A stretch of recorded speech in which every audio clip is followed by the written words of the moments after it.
What's good? If you're new to the channel, my name is Noah and I'm an artist here on YouTube. In this video, I'm going to be showing a lot of the paint strokes, explaining some of the decisions I'm making, and kind of just giving you an inside look at my thought process while I'm trying to paint a realistic portrait. So let's get it. Got another raw video. We got Kobe Jordan built this little Breaking Bad Dexter laboratory. Yeah, we got a nice little scene so we can just focus on working, and let's get into it. As we get going, start with the darkest colors first, paint those in, and even a little over the areas that you see are actually black.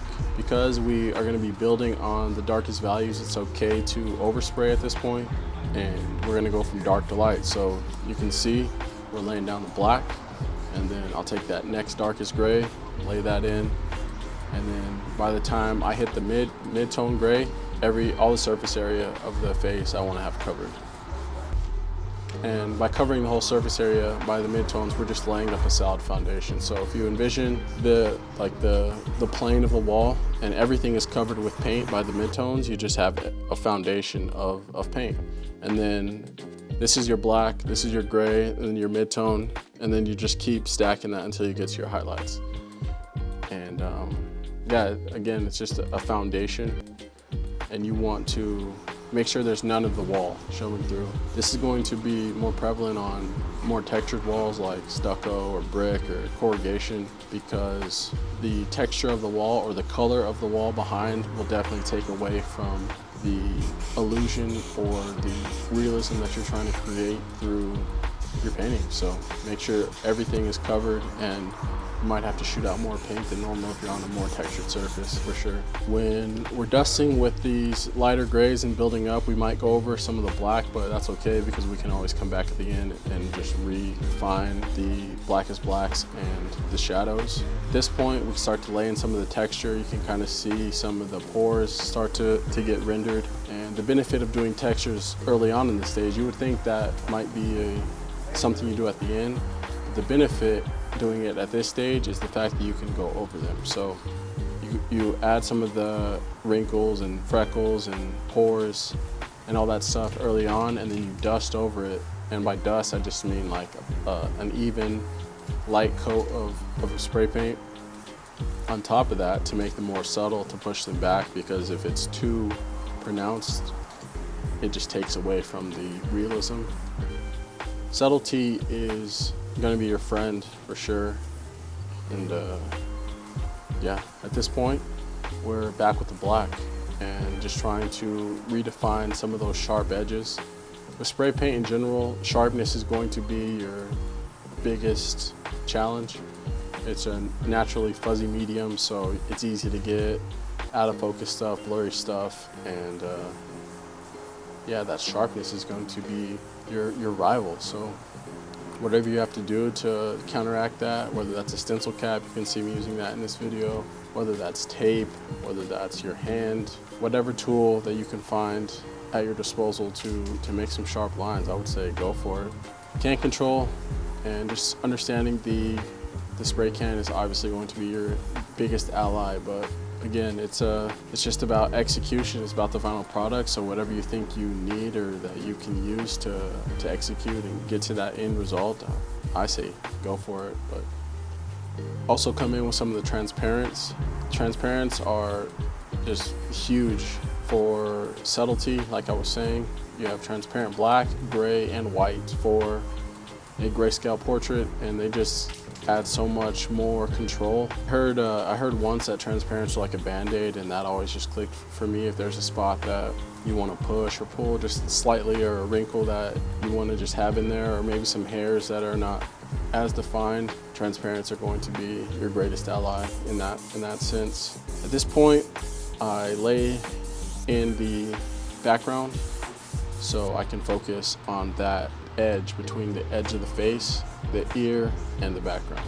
This portrait has a shallow depth of field, and that just means that the nose, the eyes, and everything on the front of the face is super in focus, whereas as we move to the jawline and the neck and the ear, it gets blurry.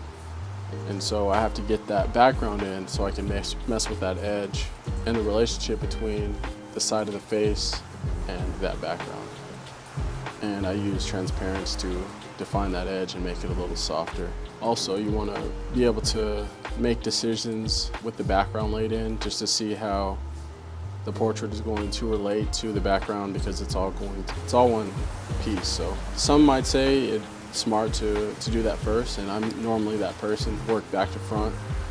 But in this instance, I just started with the portrait and then made that decision afterwards. I read a quote recently that said, "The painting must do more than the photograph," and it resonated with me for some reason. I think because we as artists nowadays, we work so much from photograph, we don't work from the live model anymore. It's easy to lose the life in the images, and so you just have to be cognizant of the flatness when looking at a photograph and trying to counteract that, and maybe doing more than what you actually see. Still keeping the subtlety, but pushing details a little bit more and pushing the depth of field a little bit more, making certain things more blurry, making the form a little bit more pronounced. And yeah, it's just something I've been thinking about recently, just doing more than I see, I guess, when looking at a blank, when looking at a printout or looking at my phone, because you can become lifeless pretty easily. You can see periodically me step back and look at the piece through my phone, and that's a pro tip for a few reasons. Backing up from the painting is crucial. With mural painting, with any painting, you want to get distance from it because things look different when you have space and when edges merge, and it's just invaluable to get distance from what you're doing. When you don't have that much space, or even when you do, looking at your painting through your phone just gives you the ability to shrink it that much more. It's revealing. It gives you so much information, and it doesn't lie. Sometimes you'll think you're doing a great job and you look at it on your phone and it just looks like hot garbage. And sometimes you think it doesn't look very good in person, and then the phone looks better on the phone. So definitely take advantage of that tool for sure.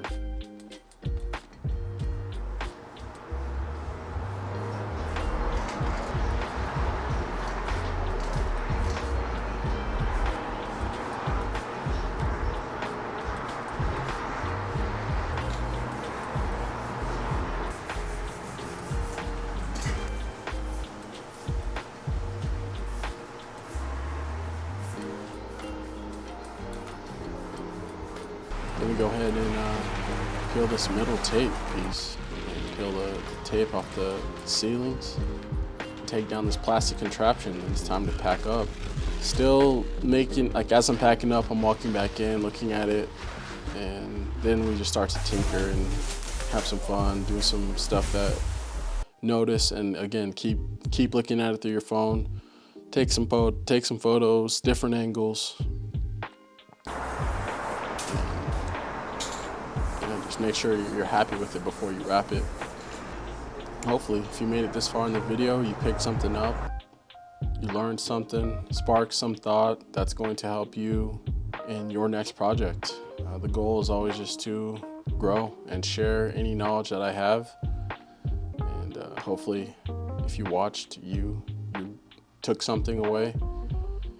And I would love some feedback, always trying to grow in my artistic abilities and my YouTube channel, YouTube video creation. You know, I'm still a novice in terms of making YouTube videos, so any feedback is greatly appreciated. And I can't thank you enough for taking the time to watch. Just getting started. Hope you enjoyed these juicy B-roll shots showing the finished product. Funny enough, I never got paid for this wall. This was going to be a barbershop, and he was like, "Yeah, I'm good for it. If you like, I'm opening on this date. If you wouldn't mind coming." And I normally ask for half up front and half on the back end once I'm done. I was like, "Yeah, not worried about it." Did it. Never got paid. But I guess that's a story for another video. Thank you for watching. Peace. The fall before the climb.